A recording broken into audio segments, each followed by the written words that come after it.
All Ships Follow Me by Mieke Eerkens. Chapter 15. Things. Pacific Palisades, California, 1981.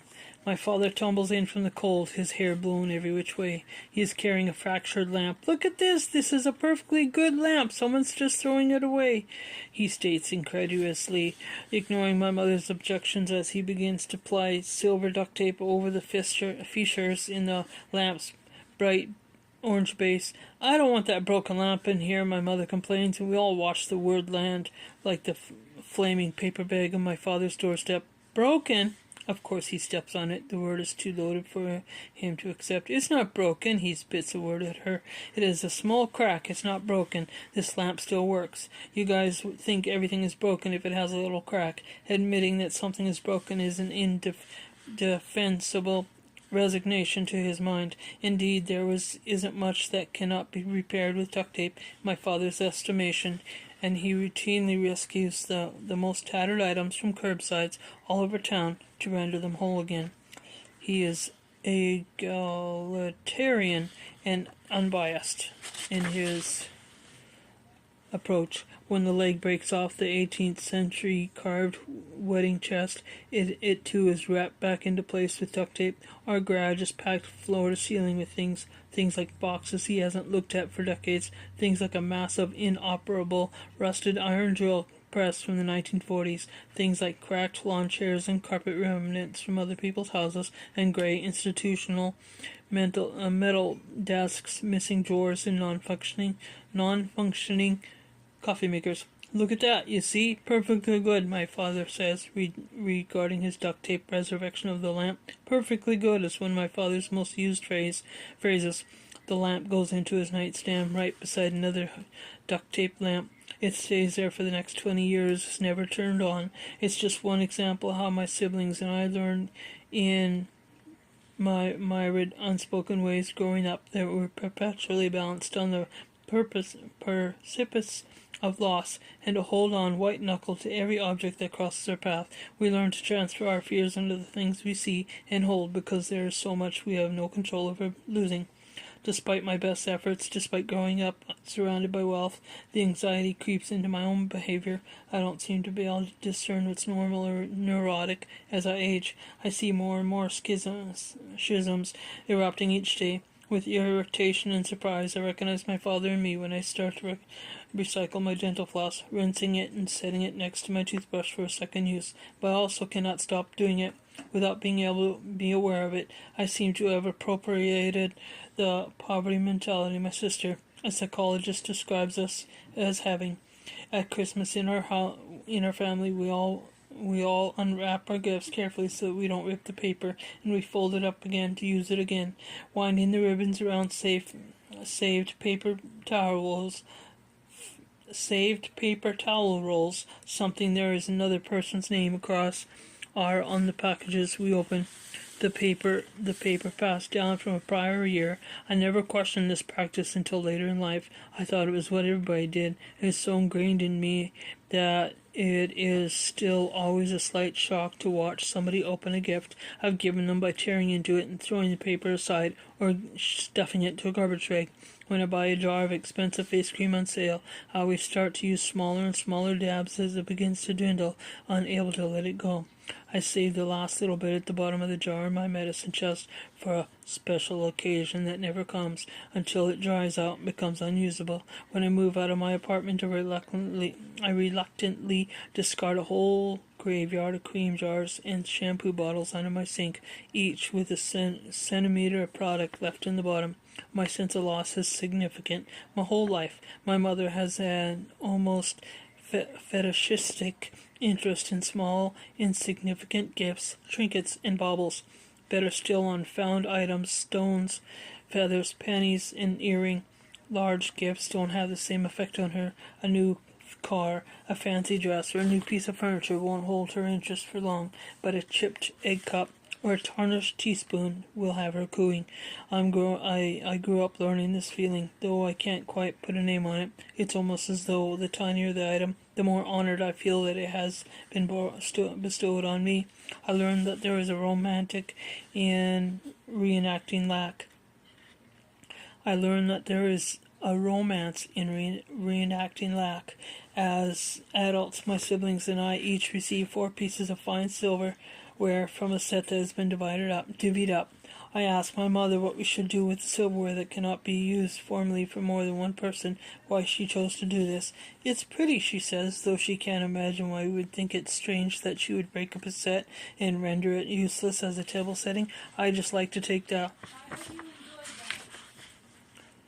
spoons out and look at them. For a few years, my mother created miniatures for her bouquet as a side business, and some of her creations ended up in museums. I don't believe that this job making miniatures is being coincidental. Being small and taking up little space in her speciality in a courier cabinet at my parents' house, she has a collection of tiny stuffed teddy bears. Some are small as thimble. The root of her particular teddy bear interest, however, lies in a more obvious place on that street in Appledorn during the Liberation. I think I know what it is that underlies the desire to recreate the feeling of reviving a small token for which one feels a disproportionate gratitude. It is a deep feeling of shame, a feeling of unworthiness. In the Netherlands, the families of NSB members are still called fout to this day. People say your family was fout during the war. It's a Latin word that plagues the children of NSBers throughout their lives. Fout. Documentaries and books have been written about this label in the Netherlands. I believe this word seeped into my mother's soul, into her very in identity, and then in some ways into mine. Fawning over tiny things, trinkets and pebbles in our case, feels familiar and right, feels like the appropriate manner in which to express our gratitude for being worthy. Certainly many other people who survived the Depression and World War II have their tendencies regardless to what side they are on, but the specific way it is exhibited in my mother and older siblings indicate a deeper reflection of personal identity. Before she died, my mother's sister Hanny came the closest to actually articulating the mentality to me. I remember a particular day when we were in a thrift store and my aunt was looking at a coffee pot. What a rip-off, she said, checking the price. You can buy the same coffee pot brand new for only a few euros more. Why would you get a used one on inferior quality for basically the same price? That seems foolish. She shook her head, became irritated with me. Maybe we aren't always supposed to have things of superior quality in life, even if we can get them, she said. We aren't just automatically entitled to nice things. When I questioned her choice to accept inferior things for herself, it is difficult to think of an instance which I have ever paid full price without looking for a cheaper alternative. It was drilled into my head to search for bargains. When all the children were wearing dolphin shorts as a child, I was wearing Doves. When all the other children were turning up their collars on their I saw it and polo shirts, I was wearing a fox shirt. When Guess jeans came into fashion, I became obsessed along with the rest of my classmates, but my mother refused to pay for expensive jeans for a growing 12-year-old. While shopping with my mother at a discount overstock clothing store in downtown Los Angeles, I came across a purple acid wash jean vest. It was absolutely god-awful, but it was Guess, and that red triangle logo and all I saw. I begged my mother for it. Because the price was so low, she bought it for me. In a place like Pacific Palisades, my bargain clothing provoked a great deal of teasing that I might not have experienced in another community. Of course, it is shallow and snobby, and now I also see the gift in it. These experiences gave me an understanding of privilege that many of my peers never got. I'm grateful that I have a different perspective than they did, but I am slightly concerned about my extreme internal dogma to buy only what is on sale or inexpensive, the chipped and defective, the fixer-upper, the leftovers from last season, rather than the quality things I really want. Or rather, I'm concerned about the emotional source of it. I want to break those patterns. I have a conversation with my mother about this once when I noted that she had purchased a cheap cheese slicer that wouldn't slice cheese. She then purchased another cheap cheese slicer that also would not slice cheese. This makes no sense, Mom. If we bought better things, I said, maybe we'd spend less money than we'd do having to replace things when they fell apart. At home, when we were growing up, my kitchen drawers were filled Our kitchen drawers were filled with hundreds of rubber bands from the daily newspaper, stacks of rinsed plastic yogurt containers, wads of plastic bags. Today my drawers are filled with rubber bands, plastic yogurt containers, and plastic bags. I don't know how that happened. I recall visiting my father when he relocated in Missouri for a brief period before my mother could join him. I opened the cupboards and they were filled with stacks of plastic and styrofoam containers that he had saved from take-out meals, straws, and flimsy pie tins. At the time, I chastised him and could not understand his compulsion to keep everything. Now, after mining his war experiences, I know this is a testament to an unrelenting drive to triumph over the unpredictable circumstances in life. It's spectacular. His will to survive, even when the rest of us don't see any perceived danger. It's in his bones to prepare for what he can.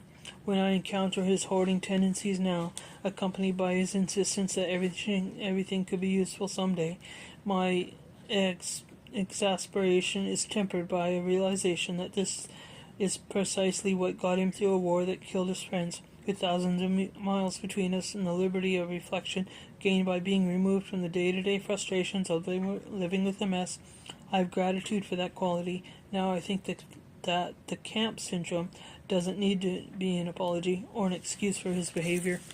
Maybe it doesn't need to be a detriment at all. Maybe when the deluge comes, my father will have fashioned an ark out of lawn chairs, rubber bands, and duct tape, and he will show the rest of us how to float. End of 15.